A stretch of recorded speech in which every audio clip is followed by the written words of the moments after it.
Kukla teatrı 16-cı mövsümünü Ruslan Həsənlinin Ağca və Sarıca tamaşası ilə açdı. Gənc teatr sevənlər üçün səhnələşdirilmiş bu tamaşada Tülkü balası ilə Cücənin dostluğundan və başlarına gələn macəralardan danışır.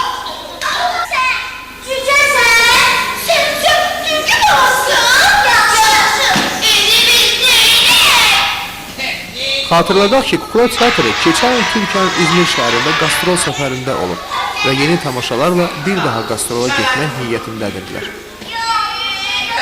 Bizim deməli Bursa, İzmir, Türkiyənin Bursa şəhərindən dəvətimiz var.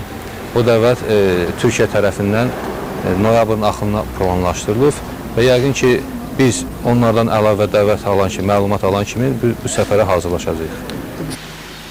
Ancaq teatrın problemləri də var.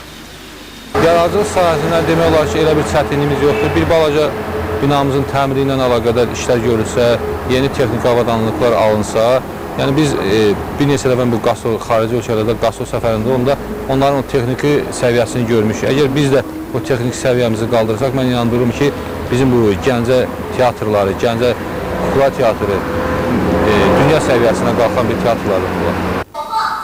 Bayram Fəthullayev onu da bildirdi ki, təmirlə bağlı Mədəniyyət Nazirliyinə müraciət edib və 2003-cü ilin təmir planına teatr salınır. Mən inanıram ki, yeni avadanlıqlarla da teatr təmin olunacaq. Bayram Fəthullayev belə deyir. Onu da qeyd edək ki, Kukla teatrı məktəblərin payız tətili ilə bağlı yeni tamaşalarla nümayiş etdirəcək. İlqar Ağayev, Vaqif İbrahim Xəlil, Xəbər Plus.